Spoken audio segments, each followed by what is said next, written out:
السلام علیکم ورحمۃ اللہ وبرکاتہ۔ الحمد للہ الحنان المنان الذي خلق الانسان وعلمه البیان،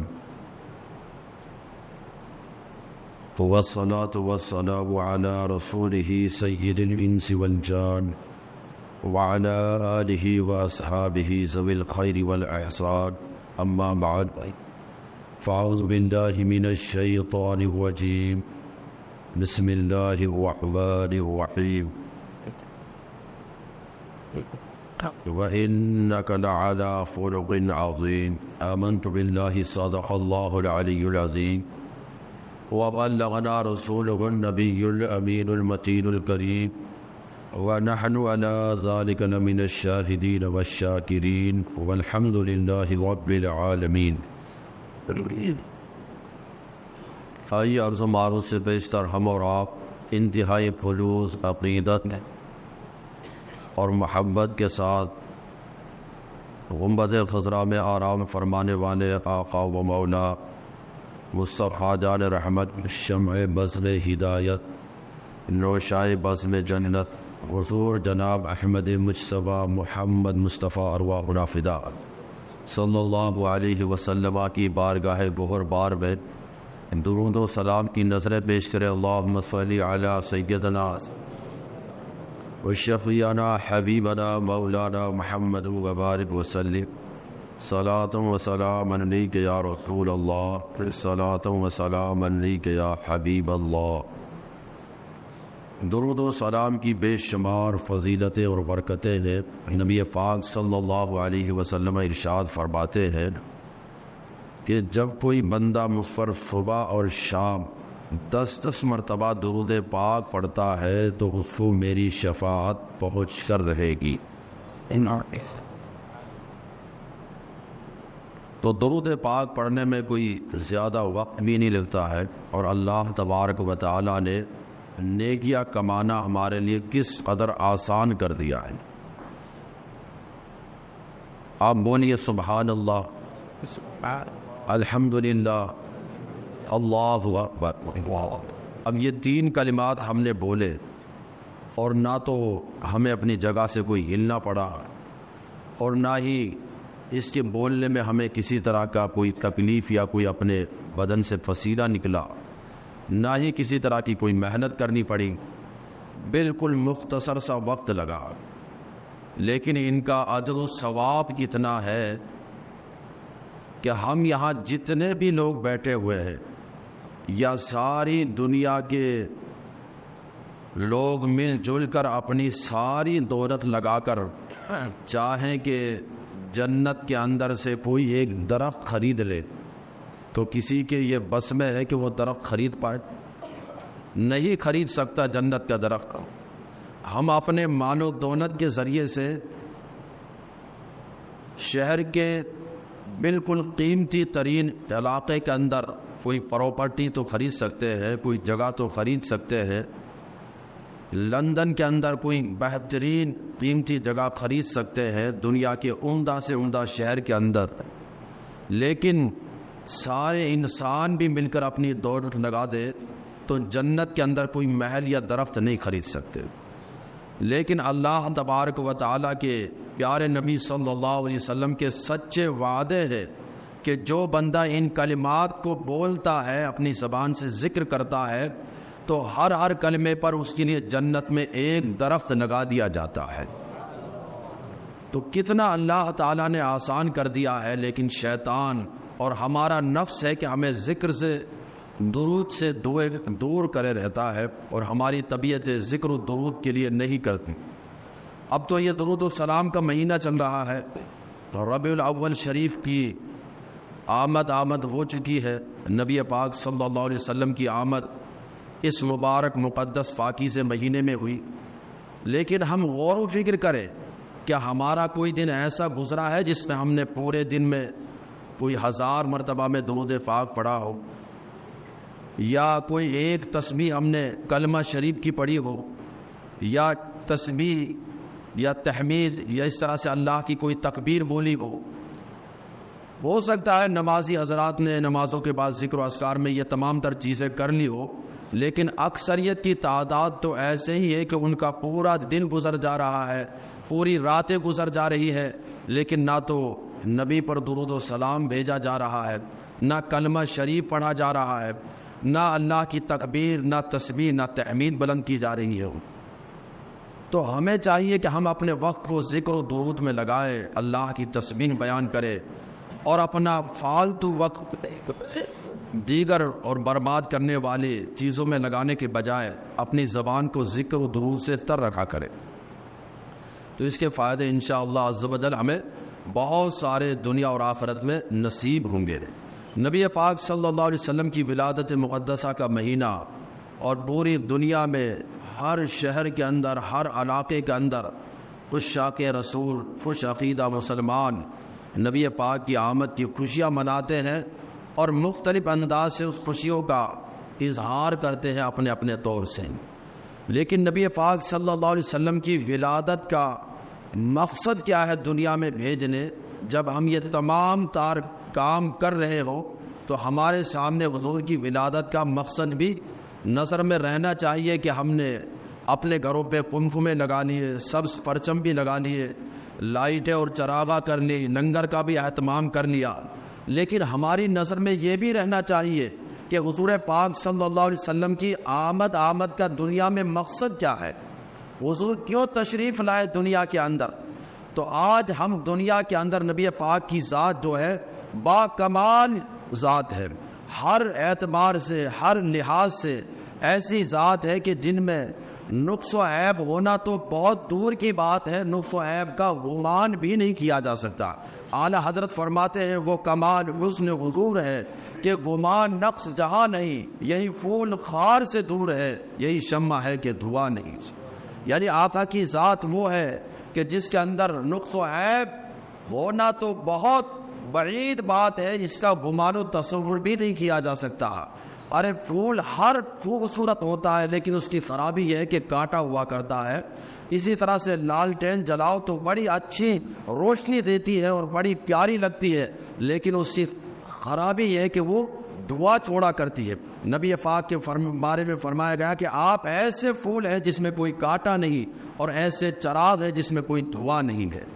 تو نبی پاک صلی اللہ علیہ وسلم کی ذات تو ہر اعتبار سے با کمال ہے، ایک اعلیٰ ہستی، اور خدا کے بعد سب سے بزرگ و برتر اللہ نے ہمیں عطا فرمائی۔ یہ نہیں کہ نبی پاک صلی اللہ علیہ وسلم نے دنیا میں آ کر کوئی گوشہ نشینی کی زندگی گزاری یا پہاڑوں میں غاروں میں زندگی گزاری۔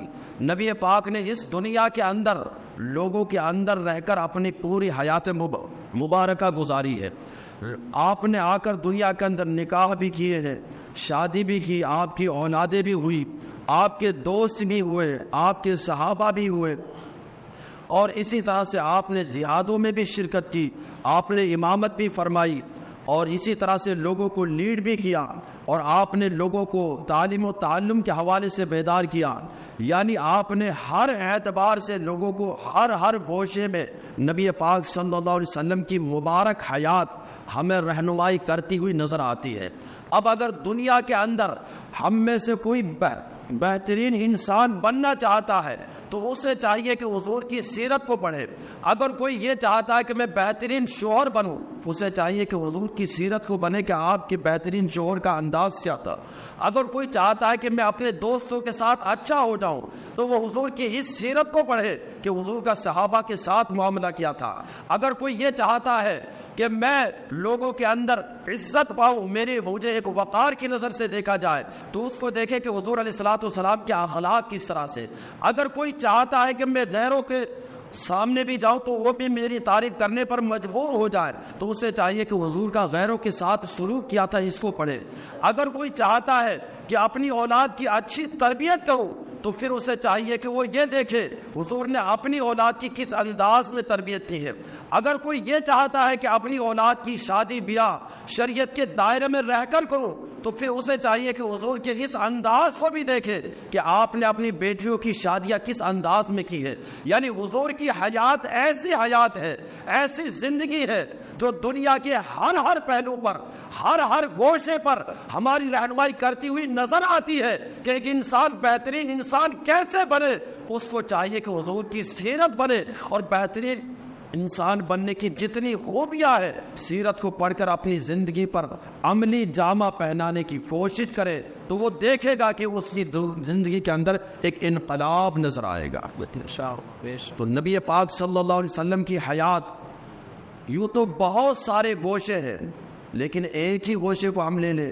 نبی پاک صلی اللہ علیہ وسلم ارشاد فرماتے ہیں بعثت لأتمم حسن الاخلاق، میں دنیا میں اس لیے مبعوث کیا گیا ہوں تاکہ اخلاق کی جو اچھائیاں ہیں ان کو تو تمام کر دوں، اخلاق کو عام کر دوں۔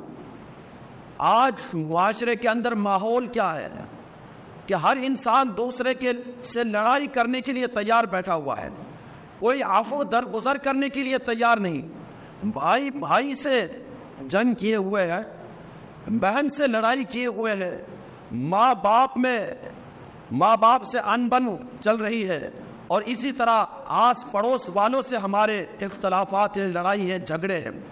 صبر اور نرمی نام کا کوئی چیز ہی نہیں ہے۔ بھائی میں کیسے معاف کر دوں اس کو؟ میں تو اسے معاف ہی نہیں کر سکتا، میں کیسے درگزر کر دوں؟ ارے میں تو اس کو مسل کے رکھ دوں گا۔ نبی پاک صلی اللہ علیہ وسلم کی حیات میں ہمیں یہ سبق نہیں ملتا۔ نبی پاک صلی اللہ علیہ وسلم کی زندگی کو پڑھے اور دیکھے کہ نبی پاک صلی اللہ علیہ وسلم کا اخلاق کیسا تھا اور ہمارا رویہ لوگوں کے ساتھ کیا ہے۔ یہودیوں کا ایک بہت بڑا عالم تھا اس زمانے میں، زید بن ثعلبہ۔ اس نے نبی پاک صلی اللہ علیہ وسلم نے اس سے کچھ کھجوریں ادھار لی کچھ دنوں کے لیے، اور وعدہ مقرر ہوا کہ فلاں دن فلاں تاریخ میں کر دی جائے گی واپس، لیکن ابھی اس کا وقت نہیں آیا تھا، 2 سے 3 دن باقی تھے۔ آیا نبی پاک کی بارگاہ میں، دامن پکڑا مسجد نبوی کے اندر، صحابہ بھی موجود، اور کہا اے محمد، اے عبد المطلب کی اولاد، تمہارا سب کا حال یہی ہے کہ وعدہ پورا نہیں کرتے ہو، اور کوئی چیز لیتے ہو تو اس کے دینے میں ٹال مٹول کرتے ہو۔ حالانکہ وعدہ پورا نہیں ہوا تھا، جو دن دینے کا ٹھہرا تھا وہ دن نہیں آیا تھا، اس سے 2-3 دن پہلے۔ اب صحابہ کرام نبی پاک کے ساتھ یہ سلوک دیکھا اتنی اونچی آواز میں، تو صحابہ کرام کو کب برداشت ہوتا۔ حضرت عمر جیسے جلالی کھڑے ہو گئے کہ اے دشمن خدا، نبی پاک کے سامنے بدتمیزی کرتا ہے، اگر ادب رسول کا لحاظ نہ ہوتا تو میں تیرا سر قلم کر دیتا۔ تو نبی پاک صلی اللہ علیہ وسلم نے فرمایا اے عمر، یہ تم کیا کر رہے ہو؟ تمہیں تو چاہیے تھا کہ مجھے ادائے حق کی ترغیب دیتے اور اس کو سمجھاتے کہ نرمی سے مطالبہ کر دو، نرمی سے مطالبہ کرو، چلاتے کیوں ہو؟ ہمارا معاملہ، اگر ہم لوگ کہیں جائیں، لوگوں میں ہماری شان ہو، عزت ہو، وقار ہو، اور ہم کہیں جائیں، ہمارے ساتھ باڈی گارڈ ہو، ہمارے 2 4 5 10 20، اور ہمارے ساتھ کوئی یہ سلوک کرے، تو پھر ہمارا انداز تو کیا ہوگا؟ مسل کے رکھ دو، اس کو یاد دلا دو، اس کو چھٹی کا دودھ پلا دو، پتہ نہیں کیا کیا کہیں گے، اور اس کو بالکل ذلیل و خوار کر کے رکھ دیں گے، بس میں چلے گا تو اس کا وجود ہی ختم کر دیں گے۔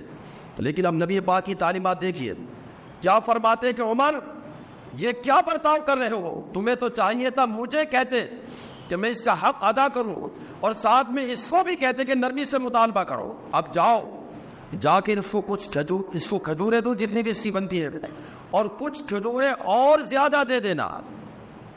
یا رسول اللہ، زیادہ کھجوریں؟ کہا کہ ہاں، وہ اس لیے کہ تم نے جس کو گور کر دیکھا تھا، جو تم نے اس کے ساتھ ناروا سلوک کیا تھا، اور تم نے اس کو سختی سے دیکھا تھا گور کر، آنکھیں نکال کر، تو اس لیے جا کر اس کے ساتھ کھجوریں کچھ بڑھا کر دو تاکہ اس کی دل جوئی ہو جائے، اس کا دل بہل جائے۔ تو حضرت عمر گئے کہ یہ لو آپ کی کھجوریں، اور یہ کھجوریں کچھ زیادہ اور لو۔ کہا کہ یہ کیوں؟ یہ اس لیے کہ میں نے تمہیں اس وقت بھوک کے دیکھا تھا، تمہیں میرے بھوک کے دیکھنے سے تکلیف ہوئی تھی، تو نبی پاک نے حکم دیا کہ میں تمہیں بڑھا کر دوں، اس لیے بڑھا کر دیتا ہوں۔ اب وہ یہودی عالم کہتا ہے، بعد میں مسلمان ہو گیا تو کہتا ہے اے عمر، تم مجھے جانتے ہو؟ کہا کہ میں تو تمہیں نہیں جانتا. کہا میرا نام ہے زید بن ثانہ. اچھا تم ہی ہو وہ یہودیوں کے جو بہت بڑے عالم ہو؟ ہاں میں ہی وہ ہوں.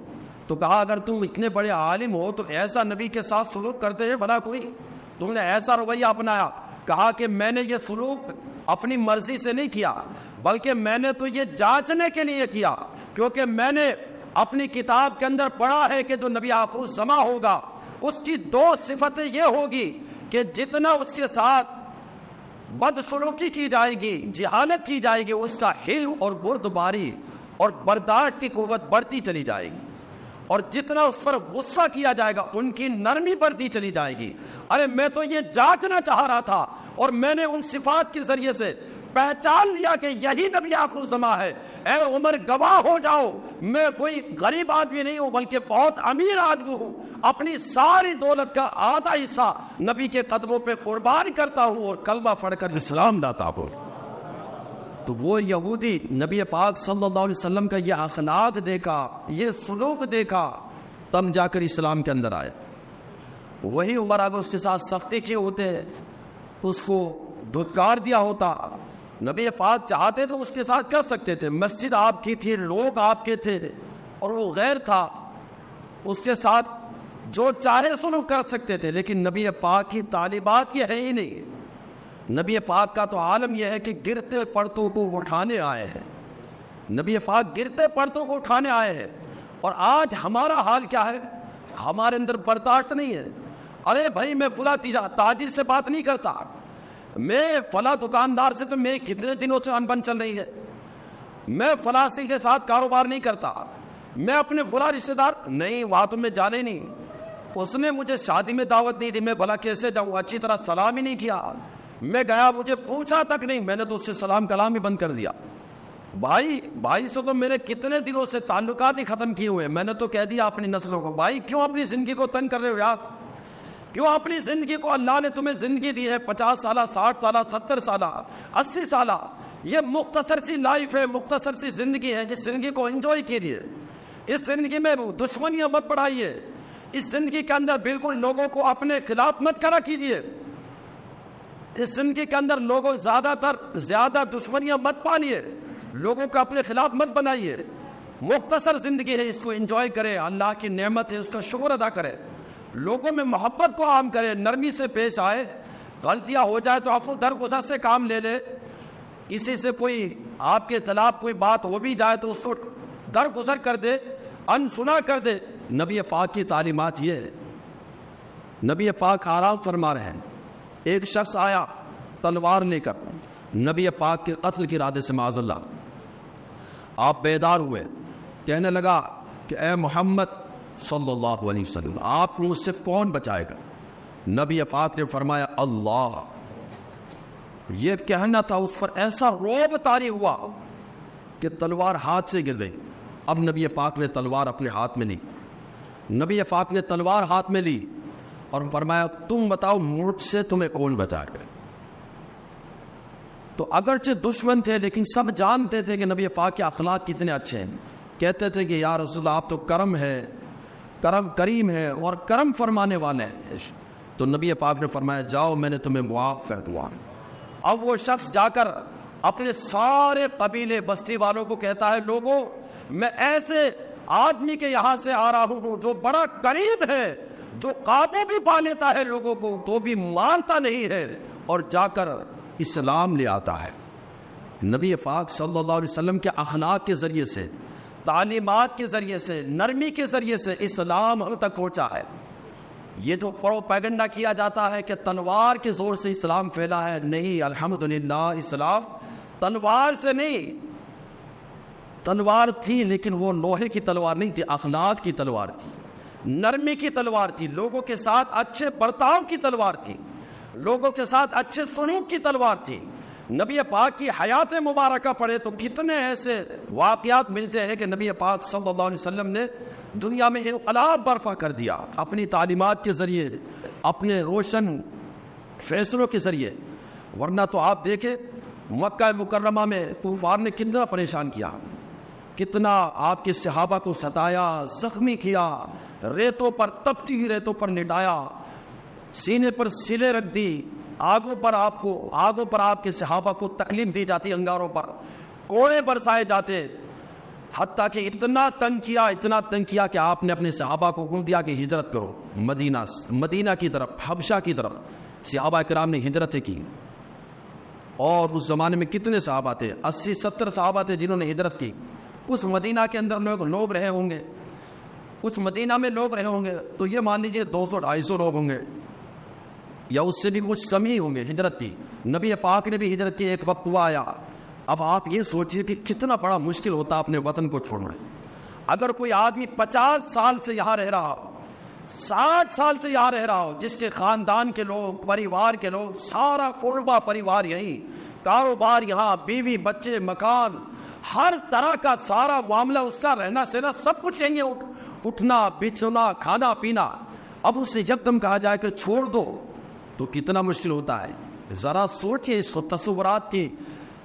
تصورات میں جا کر اور غور و فکر کر کے سوچئے کتنا مشکل ہوتا ہے۔ نبی پاک نے یہ سب بھی قربان کیا، چھوڑ دیا وطن مکہ، اور آپ نے جاتے ہوئے ارشاد فرمایا کعبہ مشرفہ کی طرف کہ کعبہ مجھے اس سے بڑا پیار ہے، لگاؤ ہے، اگر مجھے نہ نکالا جاتا اس شہر سے تو میں کبھی نہ چھوڑتا۔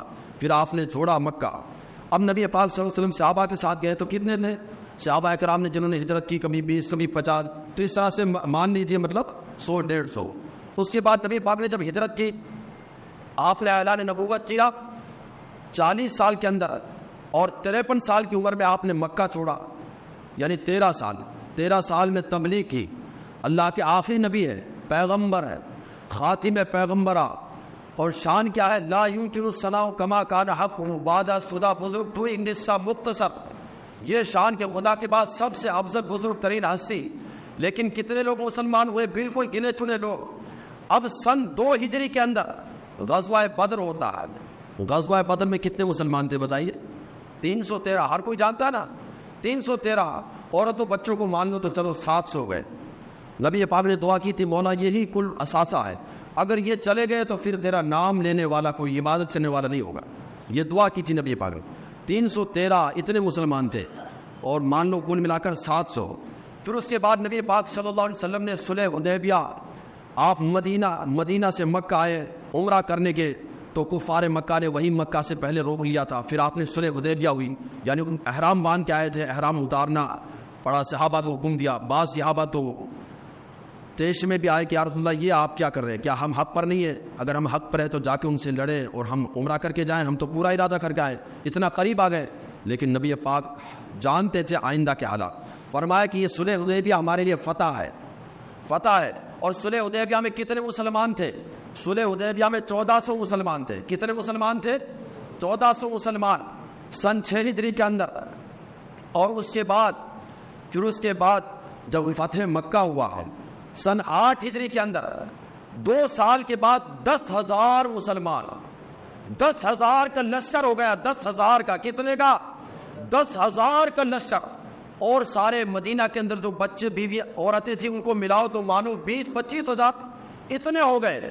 سن 8 ہجری کے اندر جب فتح مکہ ہوا ہے، اور فتح مکہ کے شان سے ہوا بلا کسی جھگڑے لڑائی کے، کفار مکہ سارے جنہوں نے پوری زندگی ستایا، مکہ میں سے چھوڑ کر جب مدینہ چلے گئے مسلمان تو وہاں بھی چین سے نہیں بیٹھنے دیا نبی پاک کو، ہر دم تکلیف اور ستانے میں لگے رہتے، ہر دم آپ کے بچوں کو ستایا، آپ کے بچوں کو رلایا، صحابہ کو تکلیفیں دی، کیا کچھ نہیں کیا، وہ سارے کے سارے سامنے ہیں، سارے کے سارے۔ اب کسی نے کہا بھی تھا کہ آج تو بوٹی بوٹی کر دی جائے، اور وہ بھی سمجھ رہے تھے آج تو ہمارے سب کے سر قلم کر دیے جائیں گے۔ نبی پاک نے فرمایا بتاؤ تمہارا کیا خیال ہے؟ کہا یا رسول اللہ آپ کریم ہے، کرم والے ہیں اور کریم کے بیٹے ہیں، ہمیں تو آپ سے بڑی امید ہے۔ تو نبی پاک نے فرمایا ایک ہی کلمے میں فَاذْهَبُوا أَنْتُمُ الطُّلَقَاءُ لَا تَثْرِيبَ عَلَيْكُمُ الْيَوْمَ، اے کفار مکہ تم سارے چلے جاؤ، آزاد ہو، تم سے آج کچھ نہیں کہا جائے گا، کچھ نہیں کہا جائے گا۔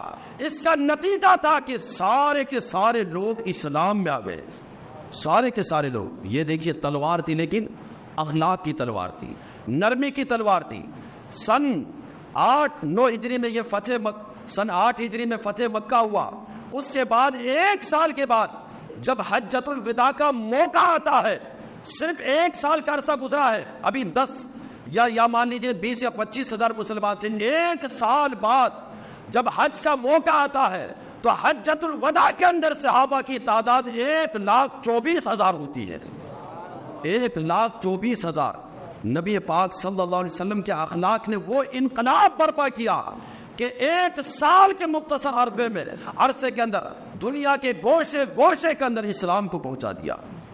اور پھر الحمدللہ ڈے بائی ڈے اسلام ترقی کرتا ہی چلا گیا. تو اس لیے میرے بھائی ہماری زندگی بالکل مختصر ہے، لائف بالکل مختصر سی زندگی ہے، اور اسی میں ہم نے یہ سارے غم، ٹینشن، دشمنیاں، یہ ساری اڑچنیں، عداوتیں، بغض، یہ سب پال رکھے ہیں. خدا کے واسطے ان کو ختم کر دیجیے. نبی کے میلاد کے صدقے میں اپنی زندگی کو بدل دیجئے کہ بھائی تو فلاں سے نہیں بولتے تھے، ارے یار نہیں بولتا تھا، لیکن نبی کا میلاد آیا بس میں نے ختم کر دی دشمنیاں. نبی پاک نے دشمنوں کو معاف کر دیا. نبی پاک نے اپنے لوگوں کے ساتھ کیسا سلوک کیا، لوگوں کے ساتھ کیسے پیش آئے، بس میں نے حضور کی سیرت پڑھی تھی یا سنی تھی، بس میں نے تو ختم کر دیا. یار کیا کرنا ہے لڑ بڑ کے، بھائی ختم کر دیجیے دشمنیاں. آس پڑوس سے لوگ لڑے ہوئے ہیں، آپ خود آگے بڑھ کے سلام کر لیجیے، خود آگے بڑھ جائیے کہ بھائی خدا کے واسطے آج تک جو بھی ہوا چلو مجھ سے ہی غلطی صحیح، لیکن مجھے معاف کر دیں گے. تو کریں گے کہ نہیں کریں گے؟ ہاں جائیے بھائی کیجیے. اپنے ماں کو کتنے لوگ تو اپنے باپ سے انبن بنائے ہوئے، کتنے لوگ تو بہن کا گھر میں آنا جانے نہیں ہے، کتنے لوگ جو بیٹیوں کو نہیں بلاتے گھروں میں. مطلب کتنے غم ہم نے مختصر سے زندگی میں پال کے رکھے ہوئے. تو خدا کے واسطے نبی پاک کی تعلیمات کے ذریعے سے نبی کی میلاد کا مقصد ہی ہے کہ ہم یہ ساری چیزیں کریں جو باہر نظر آ رہی ہے، سب باہر جو نظر آ رہی ہے وہ سب چیزیں کریں، لیکن اس کے ساتھ ہم اپنے دلوں کی صفائی بھی کریں، ستھرائی بھی کریں. سارا گند جو ہمارے دلوں میں بھرا ہوا ہے اس کو دور کر دیں، پھینک دیں اس کو. یہ دشمنیوں کے جو ہم نے ترازو بنائے ہوئے ہیں ان سب کو توڑ دیں اور اپنی زندگی کو ایک نئے سرے سے شروع کرے کہ نبی پاک کا میلاد آیا، میں نمازی بن گیا، درود و سلام پڑھنے والا بن گیا، لوگوں کے حقوق ادا کرنے والا بن گیا. یہ حقوق کا معاملہ ہے، یہ بھی سمجھ لیجیے. نماز، روزہ، حج، عمرہ یہ اللہ کے حقوق ہے.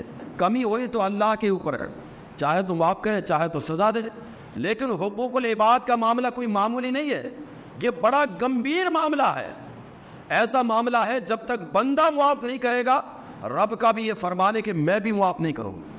اس لیے دنیا میں رہتے رہتے اگر کسی کے حق دبائے ہیں، کسی کو تکلیفیں دی ہے، کسی کو ستایا ہے، کسی کے ساتھ ظلم و زیادتی کی ہے، تو ماہ میلاد کے صدقے، ماہ میلاد کے اندر ان سب کو ختم کر کے اپنی زندگی کو بالکل پاک و صاف کر لے تاکہ دنیا سے جائے تو پھر قبر میں بھی اطمینان ہو اور قبر سے اٹھے تو وہاں بھی اطمینان و سکون ہو.